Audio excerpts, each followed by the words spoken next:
자, 중국은 중국이고 또 주변국에서는 일본인데 이 속을 알 수 없는 일본. 일본이 사실 되게 걱정입니다. 저는 개인적으로. 일본 얘기를 좀 해봐야 될 것 같고요. 전문가 모셨습니다. 이베스트 투자증권 리서치 센터 채권 애널리스트입니다. 우혜영 연구원 함께하겠습니다. 어서 오십시오. 안녕하세요. 네. 자, 조금 전에 일본은 이제 경기부양책으로 100조엔 또 쏟아붓는다고 나왔어요. 100조엔이면 이제 우리나라 돈 원화로 한 1,200조 원 되나요? 네. 뭐 수치도 계산이 잘 안 되는데. 그런데도 이제 니케이 지수 물론 5%는 안 해요. 억지로 올리니까.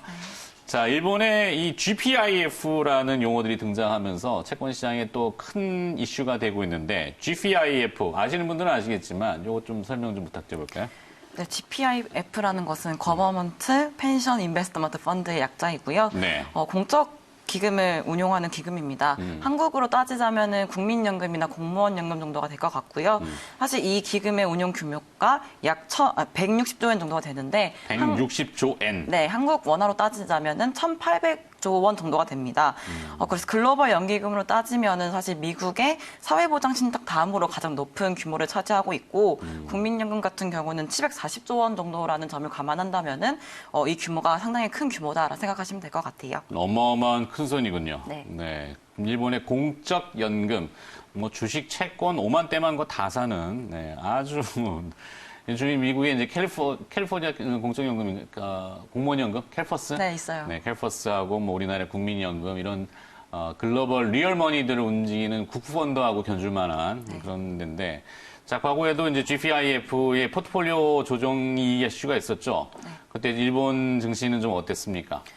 과거에 GPIF의 포트폴리오 조정이 원래는 5년마다 한 번씩 이루어지거든요. 네. 근데 이게 2014년도 10월에 지난번에 조정을 했는데 이 당시에 주목할 부분은 아베 총리가 보유 자산의 50%를 주식으로 확대를 하고 포트폴리오의 중심이었던 국내 채권의 비중을 줄이라고 말을 했어요. 네. 그 영향으로 해외 그리고 국내 주식 같은 경우 비중이 약 12%에서 25%로 다 증가를 했거든요. 그 결과 직접적으로 증시에 긍정적으로 작용을 했던 부분이 있고요. 근데 사실 이번 GPIF 포트폴리오 조정 같은 경우에는 사실 증시 보다는 채권 위주로라고 생각하시면 될 것 같고 네. 과거에 또 이렇게 증시 상승했던 거는 이런 조정도 있었지만 BOJ의 추가 완화 정책, 뭐 ETF 매입한다든지 리츠를 매입한다든지 이런 자산 매입 규모를 확대했다는 점 역시 증시 상승에 기여를 했다라 보시면 될 것 같습니다. 네. 어찌됐건 포인트는 증시 떠받치려고 지금 안간힘을 쓴다 이렇게 봐야 되겠죠. 뭐 공적연금이 됐건 뭐 막 다 때려 넣는 거 아니에요, 그죠? 네.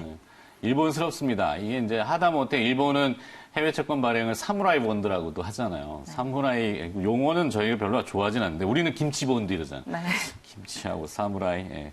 어찌됐건 일본식의 이 QQE라는 것도 일본식 표현인데 양적 완화, 질적 완화를 합성한. 자, 그렇다면 이번에 이 GPIF의 포트폴리오 조정이 일본 증시에는 어떤 영향을 주게 될 것인지 우리 주변국이다 보니까 그쪽도 증시를 우리가 보게 되잖아요. 네. 아까 제가 말씀드렸던 것처럼 이번 조정 같은 경우는 주식보다는 채권 내 비중을 조정을 한 거고요. 해외 채권 비중을 확대를 했습니다. 기존에 15%였던 비중을 25%로 확대를 했고 국내 채권 비중은 35%에서 25%로 축소를 하게 되었습니다. 그렇게 됐을 때는 일단 해외 채권에 대한 수요가 높아지기 때문에 사실상 외환 수요도 같이 따라 올라갈 수밖에 없는 거고 그거는 결국 엔화를 약세를 만드는 요인이 있는 거잖아요. 아베노믹스. 네, 그죠? 그렇기 때문에 일단은 뭐 엔화 약세 때문에 외국인들 투자자들의 유입 역시 기대가 되는 부분으로 예상을 하고 있는 거고요. 또 추가적으로 말씀드리자면 지난 16일에 BOJ가 또 ETF랑 리츠의 매입 규모를 각각 2배씩 더 늘렸잖아요. 네. 그렇기 때문에 사실상 이러한 지난번 14년도와 같은 그런 모습이 또 나타나고 있는 거기 때문에 증시에는 약간 긍정적인 부분이 없지는 않을 거다라 보고 있고 강보합 정도로 예상을 하고 있습니다. 네. 참, 일본, 하여튼 대단한 나라입니다. 좋은 의미의 대단한 것보다는 지금은 좀 그렇죠. 자, 코로나19의 불확실성이 일본은 어느 때보다도 높아지고 있습니다. 지금 수치 자체가, 전 세계가 다 이야기를 하지만, 그거는 정확한 수치가 아니다라고 얘기를 하잖아요. 우리도 공감을 하고 있고. 자, 그럼에도 불구하고 또 도쿄올림픽의 연기, 이런 것도 다 악재가 있었는데, 거기에 따른 로스 손실도 뭐 5조, 6조 원 이렇게 되는 것 같고, 근데 다른 나라 증시보다는 일본 니케이 증시는 좀 덜 하락했어요. 이건 무슨 이유가 있나요? 우선은 코로나19 불확실성이라든지 도쿄올림픽 연기라든지 이런 악재에도 불구하고 일본 증시가 버틸 수 있었던 건 여러 가지 이유가 있을 것 같은데 일단 말씀드릴 수 있는 거는 BOJ라든지 GPIF 같은 공적 자금들이 증시를 하단에 지지하고 있다라고 판단을 하고 있습니다. 그리고 최근 달러화 급등 그리고 글로벌 증시는 폭락을 했고 또 채권 시장 역시 불안정한 모습을 보이는 가운데 엔화는 상대적으로 강세를 보였어요. 네. 근데 이러한 모습이 사실 투자자들에 있어서 엔화를 보유하고 있는 투자자들이요. 그분들에게는 사실 투자처를 봤을 때 마땅치가 않거든요. 왜냐하면 일본 국채 같은 경우는 10년불까지도 마이너스 금리를 기록하고 있어서 사실 그분들한테는 투자처가 마땅하지 않은 상황이고 그래서 그분들이 가지고 있는 자금들이 약간 일부가 증시로 유입될 수 있었지 않았나 생각을 하고 있어서 이러한 증시 하방을 지지하다고 생각을 하고 있습니다. 채권 가지고 있어봐야 금리 이자 안 준다는 얘기잖아요. 그죠? 네, 맞습니다. 보관 비용만 오히려 내야 되는. 그렇기 때문에 이제 그것을 사실 채권 담보로 이제 자산을 유동화시키면은 뭐 돈이 또 나오고 그걸 또 이제 뭐 달러로 치환해가지고 해외 각국에다 뿌리고 뭐 이게 이제 일본식 그 와다나베 부인들의 이제 FX 투자들인데 하여튼 뭐 3월 결산이 일본은 좀 많잖아요. 그래서 오늘이 3월 말일이기 때문에 아마 본국으로 송금되는 수요들이 있고 하니까 오늘 엔화 강세를 막으려고 또 뭐 GPIF 동원하는 것 같은데 하여튼 일본스럽습니다. 네, 일본 뭐 대단한. 자꾸 일본 얘기를 이렇게 좋게 해주고 싶은데 좀 눈에 거슬리는 건 너무 많아요. 그래갖고. 네. 자, 일본은행은 금리를 동결하고 BOJ 일본 중앙은행은 ETF라고 하는 주식 관련된 걸 또 매입하고 중앙은행이 지금 나서가지고 시장 영향이 그래서 어떻게 될 것 같다라고 보시는지요? 네, 제가 앞서 말씀드렸지만 지난 16일에 BOJ에서 ETF랑 J리츠의 매입 규모를 기존의 6조 엔에서 12조 엔 그리고 900억에서 1,800억으로 확대를 했습니다. 이러한 BOJ는 사실 니케이 225 토픽스 지수에 연계된 ETF를 대상으로 시총 비중으로 매입을 하고 있거든요. 그래서 지난번에 19일 수치를 보면은 사실 일간 ETF 매입 규모가 2천억 엔을 상회를 했어요. 원래는 700억 엔이라든지 뭐 1,200억 이 정도로 했는데 2천억까지 확대를 했거든요. 그래서 이렇게 모습을 보면은 BOJ가 증시 방어를 하기 위해서 총력을 다하고 있다라 보고 있는 거고요.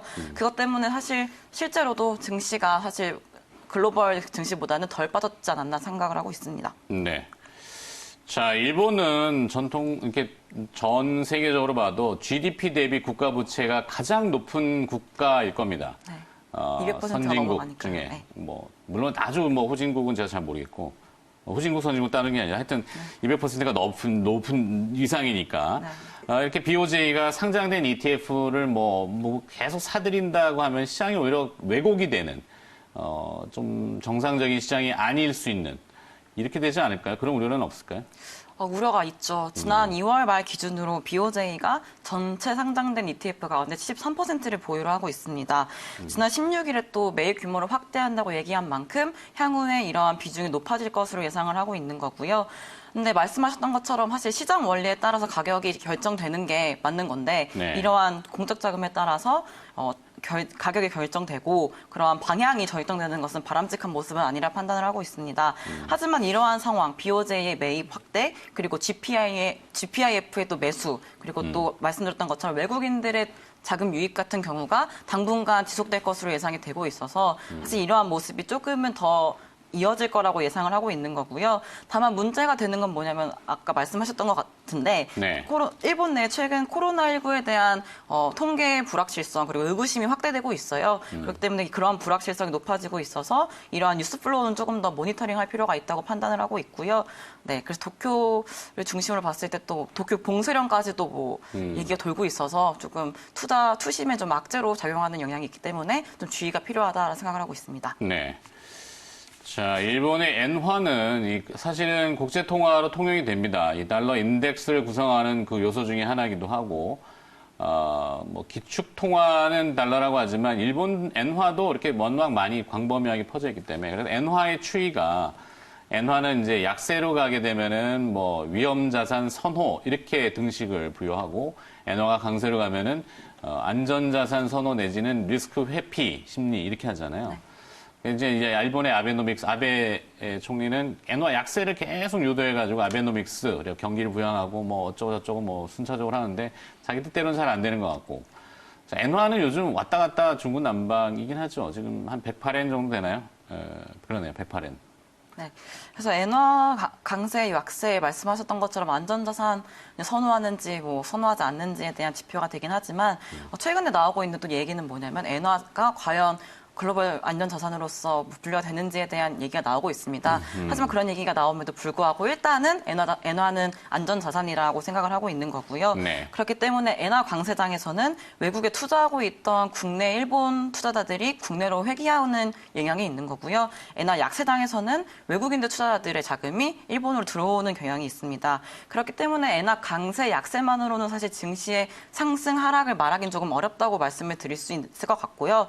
다만 이번에 뭐 GPIF 같은 조정, 포트폴리오 조정 같은 얘기를 같이 얘기하자면은 사실 이러한 국내 채권 대비 수익률이 높은 해외 채권 비중을 확대하게 되면은 사실 말씀드렸던 것처럼 이제 외환에 대한 수요는 높아질 거고 엔화 약세는 강해질 거고 근데 그러한 흐름이 GPIF뿐 아니고 뭐 지방 공무원이라든지 국가 공무원 공제조합 연합회 그리고 일본 사립학교 진흥 공제사업당 같은 그런 기금 역시도 이러한 운영 구조 비중 조정을 같이 할 수가 있어요. 네. 그렇게 되면 엔화 약세를 더욱 가중시키는 요인으로 작용할 수 있는 거기 때문에 지금 상황의 강세장은 조금 소폭적으로 줄어드는 모습 보이면서 엔화 약세 쪽으로 가지 않을까 기대를 하고 있습니다. 엔화 강세가 다소 진정될 수 있다. 저 니은자가 하나 빠지긴 했는데 네. 진정될입니다.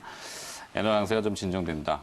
근데 이게 좀 참 역설하기 복잡해. 일본은 뭐든지 그 내부를 알기가 굉장히 어려워요. 그 네. 은밀한 통화 자체도 그래요. 그렇죠? 구조를 알기가 굉장히 어려운데 일각에서는 일본의 상황을 봤을 때 사실 지금 코로나19가 어떻게 진행될지는 뭐 두고 봐야 되겠습니다만 심각한 정도로 간다면은 일본의 자산을 팔아가지고 떠나는 엑서더스가 나오면은 사실 그거는 상식적으로 엔화 약세잖아요. 그죠? 네. 근데 엔화 약세가 되면 또 위험 선호로 또 치부를 해야 되는지 어느 쪽이 맞는지를 지금 모르겠어요. 그래서 일단 뭐 일본 내부의 문제 때문에 뭐 엔화 약세가 되는 것은 사실 안전 자산을 뭐 선호하지 않는 그건 아니라고 생각을 하고 있습니다. 네. 그러니까 글로벌적으로 만약에 좀 위험 회피 선호가 조금 좀 낮아지면서 뭐 엔화가 약세되는 것은 말씀하셨던 것처럼 안전자산을 좀 덜 선호하는 모습을 보일 수 있겠지만 네. 일본의 내부 문제 때문에 엔화 약세 보이는 것은 조금 그러니까 일본 특유의 약간 약세 구조. 요인으로 생각할 수 있을 것 같고 그래서 이러한 상황들이 지금 좀 슬금슬금 나오고 있는 것 같습니다. 네. 일본 내부에 확진자가 늘어나고 있는 것도 얘기가 될 수 있고 그렇죠. 또 뭐 일본에서 절묘하게 일본의 엔화는 달러에다 걸어놨잖아요. 사실 네. 딱 걸어놨기 때문에 자기들이 살아가는 거죠. 뭐 머리 잘 쓴 걸 수도 있고 뭐라고 표현할지 참 일본 얘기만 나오면은 저도 주춤주춤 거려요. 잘못 얘기하면은 방송용이 아니기 때문에 그렇죠. 하여튼 오해영 연구원이 결론을 좀 지어봐야 될 것 같은데 어떨까요? 그러면 일본을 봤을 때 박명 교사로 우리가 뭘 좀 이렇게 보고 배울 수 있는지 아니면 자산시장을 봤을 때 일본의 시장이 어떻게 아까 GPIF도 얘기했지만 우리한테 어떤 영향을 줄 것인지 그 결론을 좀 지어주실까요? 일단은 GPIF에서 뭐 해외 채권 비중을 높였기 때문에 사실상 한국 채권 투자로의 기대감이 또 없진 않을 것 같아요. 원화채. 예. 근데 또 원화채도 뭐 글로벌 금리 따졌을 때 1%를 기록하고 있기 때문에 선진국보다는 그래도 금리가 높은 많이 주는 상황이라서 거죠, 금리. 네, 예. 그래도 긍정적이게 판단을 할 수 있는 부분은 그 정도일 것 같고 그리고 또 뭐 일본은 사실 엔화의 특징이 사실상 원화랑은 좀 다른 특성을 가지고 있잖아요. 그래서 일본의 모습처럼 한국이 어떻게 하는지는 조금 따라갈 점을 얘기하기 좀 어려울 것 같지만 네. 그래도 이러한 이 GPIF의 해외 투자를 확대하는 것은 사실상 그 주변국인 우리나라에게 수혜가 좀 있지 않을까라고 기대를 하고 있습니다. 오케이, 좋습니다. 거기까지 결론. 네. 자, 자본시장만 보자고요. 그죠? 네. 네. 자, 오늘 일본 얘기 들어봤고요. EBS 투자증권 리서치센터 채권 애널리스트 우혜영 연구원이 수고해 주셨습니다. 고맙습니다. 감사합니다.